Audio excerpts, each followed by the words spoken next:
Olá pessoal, chegamos à nossa aula número 3 sobre momento linear. O nosso conteúdo de hoje vai ser a seção 8.2 e 8.3 do Moisés no Senswag, capítulo 8, e nós vamos também resolver um exercício, tá? Bom, dentro de uma dessas sessões, especificamente da 8.2, nós vamos precisar trabalhar com somatórios. E como eu sei que nem sempre os estudantes estão familiarizados, nós vamos fazer uma pequena digressão matemática, quer dizer, nós vamos parar um pouco a discussão de física e vamos discutir só sobre a notação matemática, o que é que ela implica, o que a gente pode aprender com ela, tá? E depois a gente volta para discutir a física. Isso é importante até para que os estudantes possam usar devidamente a ferramenta, tá certo? Mas eu vou ter o cuidado de deixar essa parte da aula separada. Caso você já sinta à vontade para trabalhar com somatórios, você pode simplesmente pular essa parte. Ou se você quiser rever a aula, eu já vi a parte de somatórios, vou pular essa parte. Você pode fazer isso tranquilamente, tá bom? Então vamos lá. Bom, vamos estender o que a gente discutiu antes, mas dessa vez nós vamos estender a sistemas que tenham mais de duas partículas, não apenas duas, como no caso anterior, mas nós vamos tratar da extensão a sistemas de várias partículas. Tá? Quantas? Bom, um número n arbitrário, certo? Então vamos imaginar a seguinte situação: nós temos um sistema aqui composto pela partícula 1, tem a partícula 2 bem aqui, tem a partícula 3, 4, 5. Bom, uma delas lá pelo meio eu vou chamar de I, outra eu posso chamar de J, certo? E, por exemplo, a partícula 1, eu imagino que ela esteja, eu denoto a posição onde ela está por R1, vetor R1. Partícula 2 está na posição R2, partícula 3 R3, a partícula I está na posição RI, né? Cada um desses vetores de posição pode depender do tempo. Não vou escrever aqui no desenho, mas em tese ele pode depender do tempo, tá? Então, assim, consideremos um sistema formado por N partículas, N maiúsculo, tá? Vou trocar essa cor aqui para ficar mais fácil de vocês verem, tá? Consideremos um sistema formado por N partículas, tá? Seus vetores de posição são denotados por R1 de t, R2 de t, até o Rn de t, onde n é o número total de partículas. Seja F em I devido a J, a força que age na partícula I devido à partícula J, onde I e J variam de 1 a N. Quem são I e J? Bom, eu poderia, por exemplo, considerar o F em 2 devido a 3. Essa é a força que age na partícula 2 causada pela partícula 3. Seria uma coisa assim. F em 2 devido a 3. Certo? Eu poderia considerar a força devida a força que age na partícula 3 devido à partícula 2. Eu poderia considerar a força que age na partícula N devido à partícula N-1. Para não ter que dizer exatamente qual é a partícula que eu estou lidando, eu falo de uma partícula I sobre a qual atua uma força devido à partícula J, certo? E seja ainda nessa partícula I, F externo, a resultante das forças externas que atuam sobre a partícula I. Bom, então a gente agora pode escrever as equações de movimento. Para a partícula 1, nós vamos ter M1, massa, vezes a aceleração, ou seja, M1 vezes D2 R1 dt2, é igual a todas as forças que atuam na partícula 1. Ou seja, a força na partícula 1 devido à partícula 2, devido a 3, devido a 4 e por aí vai, até a enésima partícula, até a última partícula. Mais a força externa, resultante das forças externas que atuam na partícula 1. Tá? Se eu quiser estudar a equação de movimento para a partícula número 2, eu posso fazer a mesma coisa. M2, D2R2, dt2, ou seja, massa vezes a aceleração da partícula 2, é igual a todas as forças que atuam na partícula 2. E que forças são essas? Bom, são as forças internas do sistema, aquelas devido à partícula 1, à partícula 3, à partícula 4, e por aí vai até aquela força que atua na partícula 2, devido à partícula N, mais as forças externas do sistema, que são essas aqui, a resultante das forças externas sobre a partícula 2. E isso eu posso fazer para a partícula 3, né? E posso escrever a segunda lei de Newton, ou a equação de movimento, como você quiser chamar, para a partícula 3, para 4, para 5. Em algum momento eu vou chegar na última, que eu chamei de enésima, né? A partícula N. Então eu vou ter Mn D2Rn dt2 é igual a força em N devido a 1, força em N devido à partícula 2, devido à partícula 3, até a força em N devido a N menos 1, né? E eu tenho que naturalmente adicionar, se essa é a força resultante total, eu tenho que adicionar a força externa que atua na partícula N, que eu usei a notação aqui, F em N externo, certo? E assim eu tenho a equação 8.25 que me dá as equações de movimento ou a segunda lei de Newton aplicada a todas as partículas do sistema. Note que se eu tiver, por exemplo, querendo estudar um sistema com 100 partículas, eu vou ter que escrever 100 linhas. Cada uma dessas linhas vai conter 99 forças internas e mais uma força resultante externa, certo? Então talvez seja conveniente abreviar esse negócio.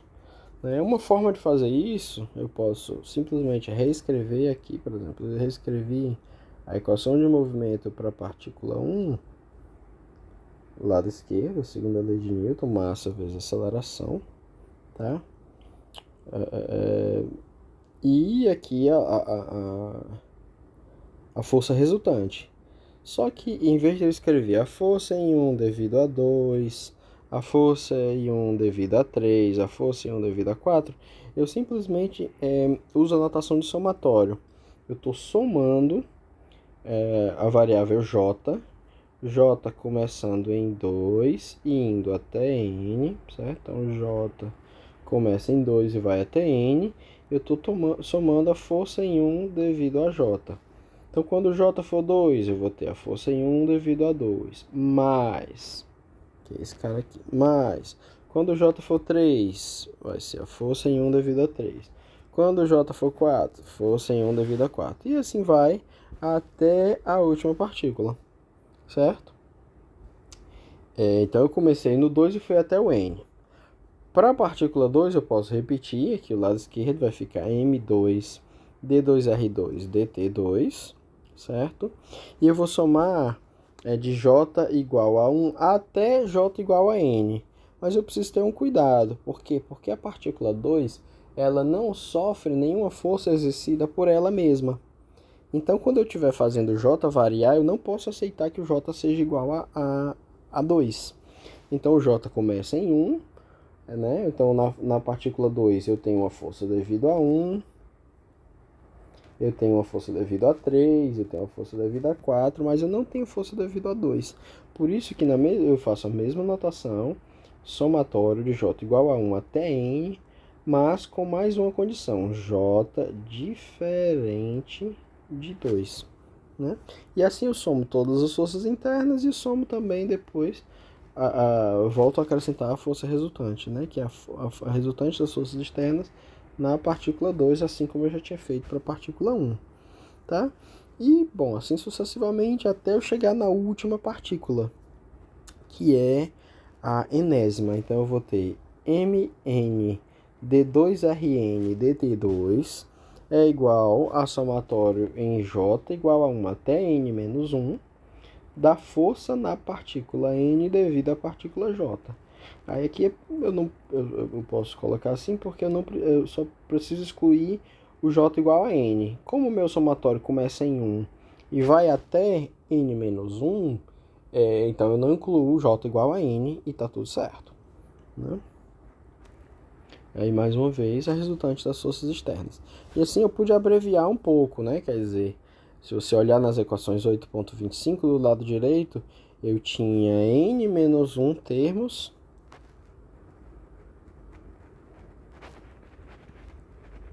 n menos 1 termos que eu troquei por esse somatório aqui. Esses n menos 1 termos agora estão aqui dentro desse somatório, certo? Bom, mas eu ainda posso simplificar meus estudos, a minha notação, de uma forma, quer dizer, eu ainda posso permitir que em vez de... Bom, eu não tenho n partículas, então eu tenho n equações. Aqui tem n equações. Por quê? Porque a segunda lei de Newton foi aplicada para as n partículas, tá?